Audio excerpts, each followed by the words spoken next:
सोनिया गांधी से lunch break के बाद आज आगे पूछताछ नहीं होगी। एजेंसी ने नेशनल हेराल्ड से जुड़े मनी लॉन्ड्रिंग मामले में सोनिया गांधी को पूछताछ के लिए बुलाया था।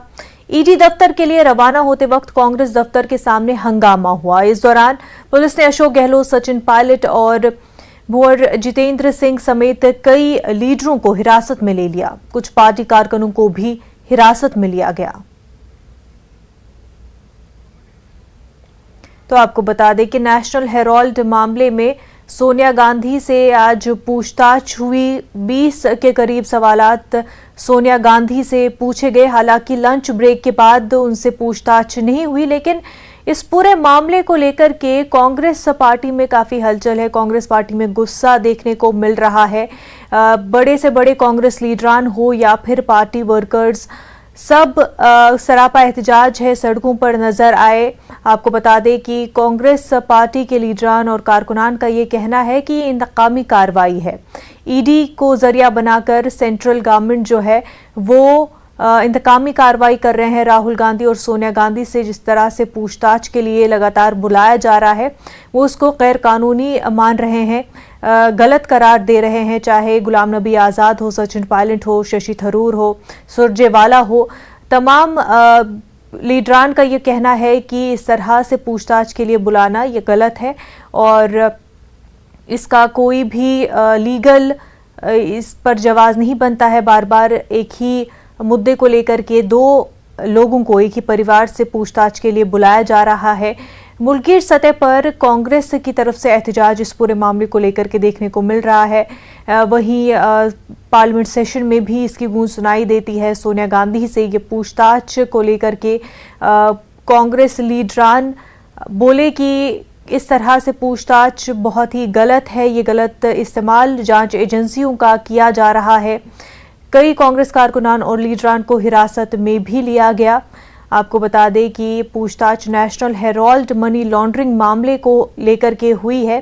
इससे पहले राहुल गांधी से भी इसी मामले को लेकर के पूछताछ हुई। आप टीवी स्क्रीन पर तस्वीरें भी देख सकते हैं कि किस तरह से एहतजाज कर रहे कांग्रेस के वर्कर्स, पार्टी वर्कर्स, लीडरान इस मामले को लेकर के अपनी पार्टी हाईकमान के हवाले से, क्योंकि उनको पूछताछ के लिए बुलाया जा रहा है, तो इस वजह से कांग्रेस में काफ़ी गुस्सा देखने को मिल रहा है और मुल्क की तमाम तर रियासतों में ही कांग्रेस का ये गुस्सा देखने को मिल रहा है। एहतजाज करते हुए नज़र आ रहे हैं कि सेंट्रल गवर्नमेंट बीजेपी पर इल्ज़ाम लगाया जा रहा है कि जांच एजेंसियों का गलत इस्तेमाल हो रहा है। माना यह जा रहा है कि नेशनल हेराल्ड मामले को लेकर के गलत इल्जाम सोनिया गांधी और राहुल गांधी पर लगाया जा रहा है।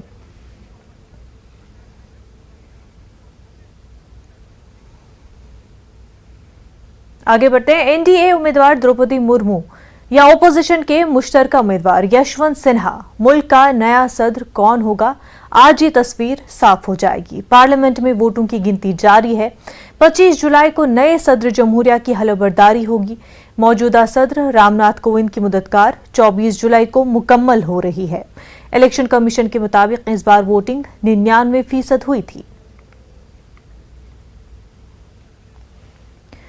दिल्ली से हमारी नुमाइंदा रचना हमारे साथ जुड़ चुकी है। रचना, काउंटिंग जो है जारी है और फर्स्ट राउंड की काउंटिंग में द्रौपदी मुर्मू आगे दिखाई दी। इस वक्त क्या कुछ अपडेट आपको मिल पा रहा है?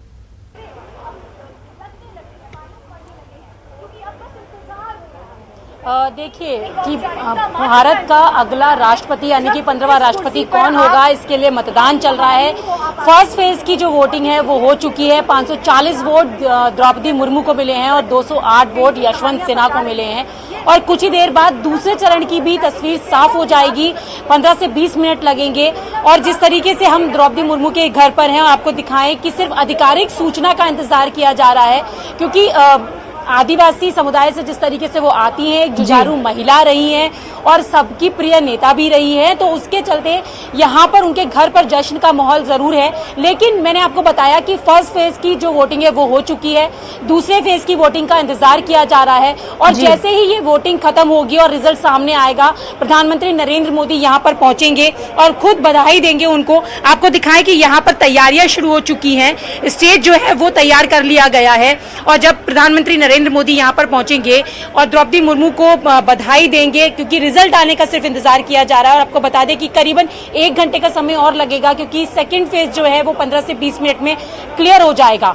और जिस तरीके से 540 वोट द्रौपदी मुर्मू को मिले हैं और 208 वोट यशवंत सिन्हा को मिले हैं, 15 से ज्यादा जो वोट हैं वो इनवैलिड बताए जा रहे हैं, जो सूत्रों के हवाले से खबर आ रही है। लेकिन यहाँ पर ये जो इस तरीके का तैयारियां है, इससे ये साफ तौर से कहा जा सकता है कि जो मतदान है उसमें द्रौपदी मुर्मू तो आगे चल ही रही हैं और अगली राष्ट्रपति भी वही होंगी।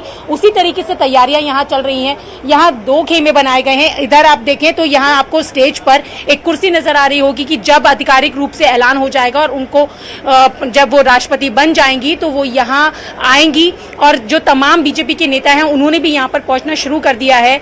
केंद्रीय मंत्री जी किशन रेड्डी यहाँ पर पहुंच चुके हैं, गजेंद्र शेखावत यहाँ पर पहुंच चुके हैं। दूसरी तरफ आपको हम तस्वीरों में दिखाएंगे कि अगर आप देखें तो ठीक जो एक स्टेज है वो द्रौपदी मुर्मू के गेट के सामने लगाया गया है और इंतजार किया जा रहा है कि कब नाम का अनाउंसमेंट हो, रिजल्ट्स पूरे हों और वो यहाँ अपने घर से बाहर निकले। और जिस तरीके की तैयारियां हैं वो आप देख सकते हैं, पूरे घर को फूलों से सजाया गया है और जो मिठाइयां हैं वो भी यहाँ पर आना शुरू हो गई हैं। इसके साथ ही उड़ीसा भवन की बात अगर हम करें तो वहाँ पर भी जो उड़ीसा से जुड़े लोग हैं उन्होंने यहाँ पर जश्न मनाना शुरू कर दिया है। बैंड बाजे भी वहाँ पर पहुँच गए हैं। दिल्ली में एक रोड शो भी निकालने की तैयारियां कर दी गई हैं, जो कि स्टेट बीजेपी के ऑफिस से राजपथ तक निकलेगी। क्योंकि जिस तरीके से द्रौपदी मुर्मू की बात अगर हम करें तो जो उनका जीवन रहा है, जो उन्होंने शिक्षा के लिए काम किया है, लोगों के लिए काम किया है, वो हर किसी की एक प्रिय नेता बन चुकी हैं, एक जुझारू महिला है। और इसका प्रमाण ये है कि इस पद तक अगर वो पहुंचती हैं तो कहीं ना कहीं उनकी मेहनत, उनकी लगन है जिसके कारण वो यहाँ पर पहुंचेंगी।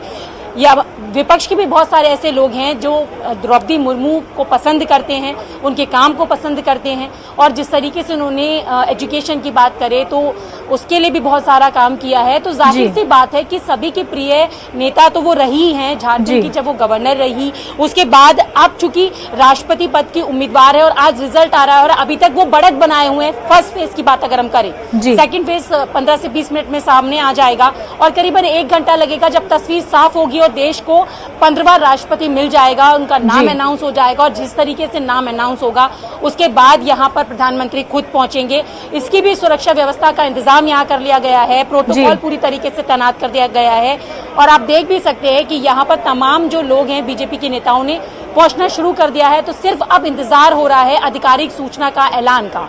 जी बिल्कुल रचना, तैयारियां तो पूरी हो रही है और इस तरह से तैयारियां हो रही हैं कि मुर्मू ही अगली प्रेसिडेंट होंगी। इस हवाले से बीजेपी जो है पूरी तरह से तैयार है। लेकिन ये बता दें क्योंकि अभी सेकेंड राउंड की काउंटिंग बाकी है, ऐसे में सेकेंड राउंड काउंटिंग कितना फर्क पड़ सकता है? क्या कोई ज्यादा असर हो सकता है जिस हिसाब से अभी बढ़त बनाए हुए हैं जिन वोटों के हिसाब से? क्या उसमें कुछ चेंज सेकेंड राउंड में हम देख सकते हैं?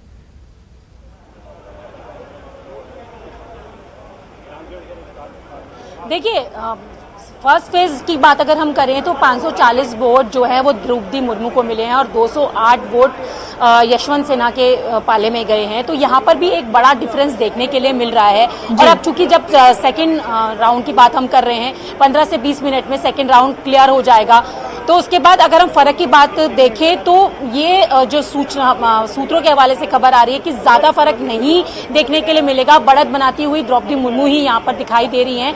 तो एक तरीके से जो उम्मीद की जा रही है कि द्रौपदी मुर्मू ही राष्ट्रपति बनेंगी, मैंडेट पूरा क्लियर उनको ही मिलने वाला है यहाँ पर। तो जाहिर सी बात है कि सिर्फ जो सेकंड फेज की लिस्ट है या सेकंड फेज की जो मतगणना है वो कंप्लीट होते ही सबके सामने होगा कि कितने वोट और उनके में इंक्रीज हुए हैं और यशवंत सिन्हा को कितने वोट मिले हैं। और जिस तरीके से वो अभी बढ़त बनाए हुए हैं तो अब सेकंड राउंड की जो काउंटिंग है उसके बाद ये क्लियर हो पाएगा कि कितना ज्यादा फर्क यहाँ पर देखने के लिए मिल रहा है। बिल्कुल रचना, ये बता दें कि खास तौर से क्योंकि ट्राइबल वुमन, पहली बार ऐसा होगा कि अगर मुर्मू जीत जाती हैं तो ट्राइबल वुमन प्रेसिडेंट बनती है, तो ऐसे में कितनी अहम ये बात है?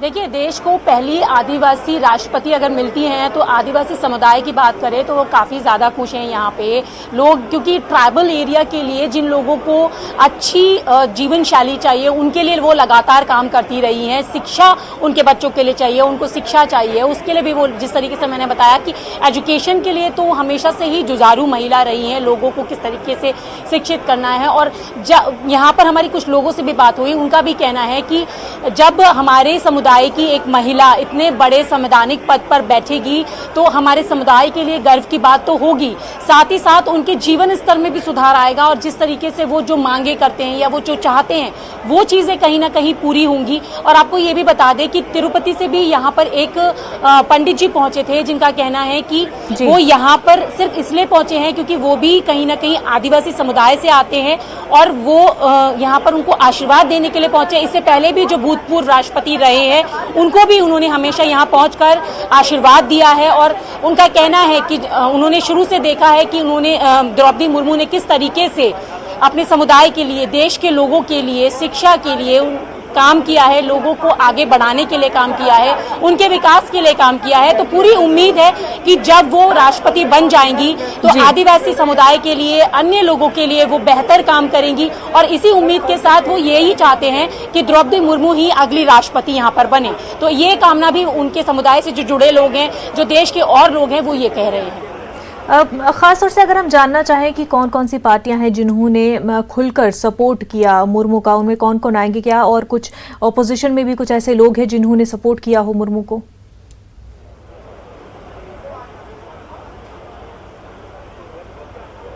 देखिए, जिस तरीके से हम सपोर्ट की बात करें तो यहाँ पर बीजेपी पूरे सपोर्ट में है।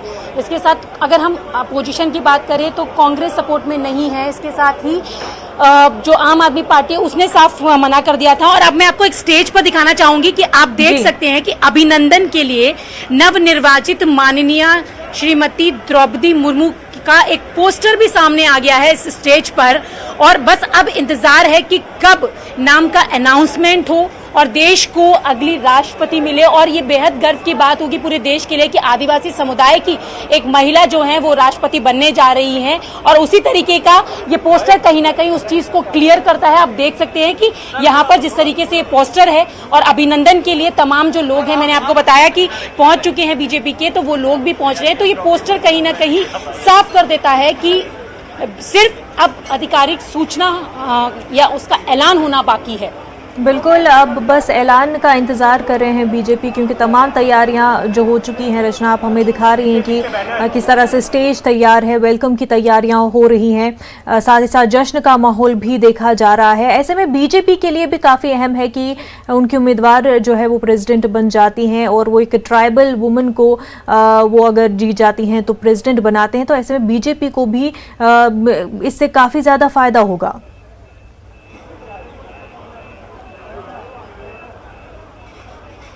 देखिए, यहाँ पर ये कहना कि एक पार्टी को फायदा होगा, ये कहना थोड़ा सा अभी अनुचित सा रहेगा, क्योंकि राष्ट्रपति जो है वो राष्ट्र के लिए जो भी काम करते हैं वो राष्ट्र के लिए करते हैं। उसमें ये जरूरी नहीं है कि वो सिर्फ एक पार्टी के लिए काम करेंगे, क्योंकि पार्टी से परे हुए है ये पद।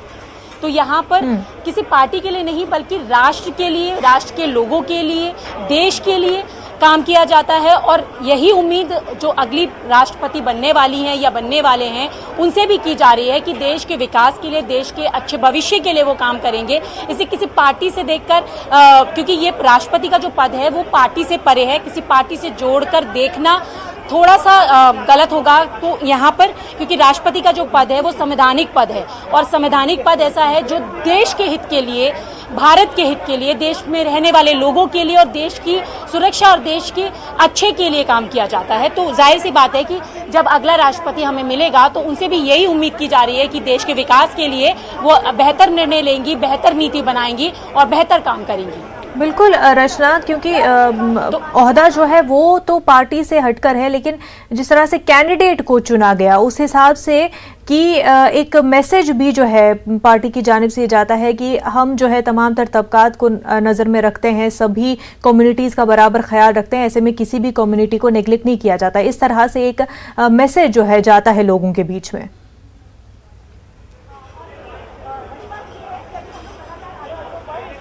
देखिए, यहाँ पर अब हम सिर्फ बात करें तो यहाँ पर अभिनंदन की बात करें, लोग वेलकम के लिए यहाँ पर हैं।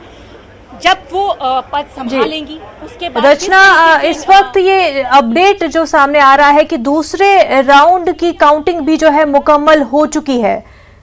रचना जी जी बिल्कुल, मैंने आपको बताया कि जिस तरीके से अभिनंदन का पोस्टर यहाँ लगा है तो उससे साफ हो जाता है कि देश को अगली जो राष्ट्रपति है मिलने का जो इंतजार हम कर रहे थे वो द्रौपदी मुर्मू का नाम साफ हो जाता है। यहाँ पर वेलकम के लिए जो तैयारियां चल रही थी और जैसे ही सेकेंड राउंड की काउंटिंग खत्म हुई उसके तुरंत बाद ये पोस्टर सामने आ जाता है। ये तस्वीर को साफ कर देता है। अभिनंदन के लिए जिस तरीके से पोस्टर लगा है तो लोग चाह रहे थे कि हम अब कब हमें साफ नाम मिले, कब हमें पता चले कि देश का अगला राष्ट्रपति कौन होगा। तो आप जी बिल्कुल रचना, हालांकि दूसरे राउंड का काउंटिंग का भी कब माना जा रहा है कि खबर आ रही है कि पूरी हो चुकी है, अब कुछ ही देर में ऐलान हो जाएगा। हालांकि तमाम तर तैयारियां हो चुकी हैं, स्टेज सज चुका है। बेहद शुक्रिया रचना तमाम तर जानकारी के लिए। तो नाज़रीन, आगे बढ़ते हैं। सोनिया गांधी से लंच ब्रेक के बाद आज आगे पूछताछ नहीं होगी। एजेंसी ने नेशनल हेराल्ड से जुड़े मनी लॉन्ड्रिंग मामले में सोनिया गांधी को पूछताछ के लिए बुलाया था। ईडी दफ्तर के लिए रवाना होते वक्त कांग्रेस दफ्तर के सामने हंगामा हुआ और इस दौरान पुलिस ने अशोक गहलोत, सचिन पायलट, मुहिंद जितेंद्र सिंह समेत कई लीडरों को हिरासत में ले लिया। कुछ पार्टी कारकुनों को भी हिरासत में ले लिया गया। हमारे साथ हमारे नुमाइंदे खुर्रम दिल्ली से जुड़ चुके हैं। खुर्रम, सोनिया गांधी को पूछताछ के लिए बुलाया गया, क्या कुछ इस बार पूछताछ में सवाल पूछे गए, क्या जानकारी हासिल हो पाई, कोई अपडेट? देखिए, सीधे तौर पर वही तमाम सवालात थे सोनिया गांधी से जिस तरह से आज 3 घंटे के आसपास पूछताछ हुई है।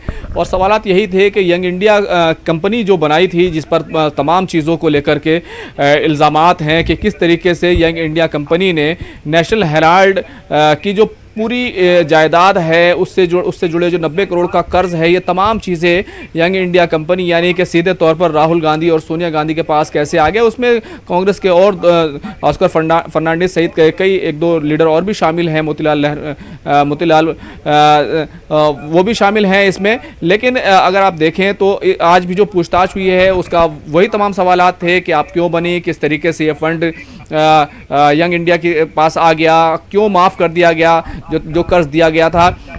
तो ये तमाम पूछताछ होती रही। और दूसरी तरफ कांग्रेस के जो लीडर्स थे, चाहे वो वज़रा थे, पी चिदम्बरम जैसे लीडर थे, या फिर दूसरे जो सचिन पायलट हों, ये जो तमाम लीडर थे वो साफ तौर पर उन्होंने वहाँ प्रोटेस्ट किया। अशोक गहलोत वहाँ पर मौजूद थे। तो तमाम बड़े लीडर्स मौजूद थे, नासिर हुसैन मौजूद थे, अब्दुल खालिक, जो तमाम मेंबर ऑफ पार्लियामेंट थे वो उन्होंने प्रोटेस्ट किया, उनको डिटेन भी किया गया। लेकिन आज सोनिया गांधी से 3 घंटे के आसपास पूछताछ हुई है। अब उनको 25 तारीख को बुलाया गया है। लेकिन जिस तरीके से ये पूरा कहना चाहिए कि पूरा जो टकराव है जो सरकार के बीच में और कांग्रेस पार्टी के बीच में नज़र आ रहा है, वो साफ तौर पर दिखाता है कि यंग इंडिया कंपनी के ऊपर जो इल्ज़ामात हैं, जिस तरह से कोर्ट की कार्रवाई हुई है उसमें जिस तरह से सोनिया गांधी, राहुल गांधी, इन दोनों लोगों को जो है पहले से ही जो है ज़मानत पटियाला हाउस कोर्ट से 2015 में मिल गई थी। लेकिन आज जिस तरह से पूछताछ हो रही है उसको कांग्रेस ये मान रही है कि राजनीतिक तौर पर, सियासी तौर पर ये ज्यादती की जा रही है। भारतीय जनता पार्टी सियासत कर रही है। अगर भारतीय जनता पार्टी को सियासत करना है तो फिर वो पार्लियामेंट में करे, किसी और तरीके से करे, लेकिन सीधे तौर पर निशाना बनाया जाना ये ठीक नहीं है। कांग्रेस के लोगों की दलील ये है कि जिस तरह से जो नेशनल हेराल्ड पेपर था वो क्योंकि अंग्रेज़ों के ख़िलाफ़ आज़ादी के वक्त में जंग आज़ादी के तौर पर वो कांग्रेस का स्पोक्स पर्सन के तौर पर वो क्योंकि आगे था, तो ऐसे पेपर की कांग्रेस पार्टी की तरफ से मदद की गई थी। 90 करोड़ का लोन दिया गया था। बाद में यंग इंडिया कंपनी बना करके उस तमाम लोन को शेयर में तब्दील किया गया और वो लोन को बाद में माफ़ कर दिया गया। तो एक तरीके से ये जो पूरा लोन है वो यंग इंडिया पर आ गया और यही वजह है कि इस पूरे मामले में ईडी ने जिस तरह से अगस्त 2014 में जो सीधे तौर पर केस दर्ज किया था, उस मामले में ये पूरी पूछताछ की जा रही है। पिछले दिनों हमने जून में देखा था राहुल गांधी से 5 मरतबा बुलाकर पूछताछ की गई थी। आज सोनिया गांधी से पूछताछ की गई। तमाम तरह की उनकी सेहत की जो दिक्कत थी क्योंकि पिछली बार जब राहुल गांधी और सोनिया गांधी दोनों को सम्मन देकर बुलाया गया था, उस वक्त सोनिया गांधी को कोरोना हो गया था। उस वजह से सोनिया गांधी ने मोहलत हासिल कर ली थी। लेकिन आज जिस तरह से पूछताछ हुई, तमाम चीज़ों का ख्याल रखा गया। 3 घंटे पूछताछ हुई है और अब 25 तारीख को सोनिया गांधी से दोबारा पूछताछ होगी। बिल्कुल खुर्रम, वहीं जिस तरह से एक तरफ कांग्रेस जो है वो एहतजाज कर रहे हैं लगातार इस मामले को लेकर के, कह रहे हैं कि निशाना बनाया जा रहा है, वहीं बीजेपी की जानिब से ये कहा जा रहा है कि इस तरह से पूछताछ को लेकर ये जो धरना दिए जा रहे हैं, ये सत्याग्रह नहीं, ये हठधर्मी है। और अगर पूछताछ होनी है तो इसमें क्या गलत है कि ईडी अपना काम करे, जांच एजेंसियां अपना काम करे, क्यों जो है कांग्रेस इसमें ताउन नहीं कर सकती? देखिए, जिस तरह से जो भारतीय जनता पार्टी से जुड़े हुए लीडर हैं सुब्रमण्यम स्वामी, जो वकील भी हैं, वो इस मामले को साल 2012 में अदालत में ले गए थे और वहाँ पर उन्होंने इल्ज़ाम लगाया था कि यंग इंडिया कंपनी के ज़रिए से एक बड़ा करप्शन हुआ है। नेशनल हेराल्ड को चलाने वाली कंपनी है एसोसिएट जर्नल, उसकी जो जायदाद है, उसकी जो संपत्ति है, 2000 करोड़ रुपए की जो इमारत है ITO पर मौजूद है, नेशनल हेराल्ड की इमारत है, उसमें पासपोर्ट्स के ऑफिसेस चलते हैं, उसका किराया लिया जाता है। उस तमाम जायदाद पर, उस तमाम रकम पर यंग इंडिया के जरिए से कब्जा कर लिया गया। तो भारतीय जनता पार्टी का कहना है कि क्योंकि ईडी ने केस दर्ज किया है, अदालत में मामला है, भले ही सुप्रीम कोर्ट ने जब पिछली बार समाअत हुई थी तो राहुल गांधी सोनिया गांधी को जाती तौर पर हाजिरी से छूट दे दी थी, लेकिन क्योंकि ये मामला अभी भी चल रहा है तो ईडी इस मामले में पूछताछ कर सकती है। कांग्रेस पार्टी बदउनवानी को छुपाने की कोशिश कर रही है। दूसरी तरफ कांग्रेस पार्टी का यह कहना है कि इसके जरिए से कांग्रेस पार्टी को घेरने की कोशिश है, कांग्रेस पार्टी की लीडरशिप को घेरने की कोशिश है। जो नेशनल हेराल्ड है वो आज़ादी की लड़ाई में शामिल था, उसको कांग्रेस पार्टी ने अगर लोन दिया और लोन को माफ़ भी कर दिया तो क्या गलत किया, क्योंकि जो पेपर है वो उसकी मदद की जानी थी। आज़ादी में शामिल अगर एक न्यूज़पेपर है जिसने कांग्रेस का स्पोक्स पर्सन था, कांग्रेस की आज़ादी की लड़ाई में शामिल था, तो उसमें कांग्रेस ने कुछ गलत नहीं किया है। इसलिए सोनिया गांधी को, राहुल गांधी को और जो दूसरे कांग्रेस के लीडर हैं उनको निशाना नहीं बनाया जाना चाहिए। इसमें कुछ गलत नहीं हुआ है। लेकिन अगर देखें तो यंग इंडिया कंपनी और जो अदालत के बीच में जो मामला चल रहा है, इसमें कहीं ना कहीं जो सरकार को नजर आता है, कोर्ट को नजर आता है, यही वजह कि इसमें कहीं ना कहीं कुछ गड़बड़ हुआ है। लेकिन कांग्रेस की दलील यही है कि इसमें गड़बड़ नहीं हुआ है, बल्कि कांग्रेस ने अब तो अपना फरीजा अंजाम दिया है। तो इन दोनों बातों के बीच में परसेप्शन की लड़ाई है। एक तरफ कांग्रेस पार्टी सोनिया गांधी, राहुल गांधी के साथ खड़ी है और आज जिस तरीके से सोनिया गांधी जब पेशी के लिए गई तो तमाम जो कांग्रेस के लीडर थे, जो कांग्रेस के मेंबरान पार्लियामेंट थे, साबिक वज़ारा थे, चाहे वो सलमान खुर्शीद हो, शशि थरूर हो, पी चिदम्बरम हो, सचिन पायलट हो, अशोक गहलोत हो, जो तमाम जो लीडर्स थे, या फिर भूपेश बघेल हो, तमाम लोग जो है आज सोनिया गांधी के साथ नजर आए। बिल्कुल, कांग्रेस जो है एकजुट होती हुई दिखाई दी इस मामले पर। तमाम जो बड़े बड़े लीडरान हैं एक साथ जो है एक ही आवाज़ में बोलते हुए इस मामले को लेकर दिखाई दे रहे हैं। बेहद शुक्रिया खुर्रम तमाम तर जानकारी के लिए। तो नाज़रीन, न्यूज़ 8 5 में फिलहाल इतना ही। हमें दीजिए इजाज़त। आदाब।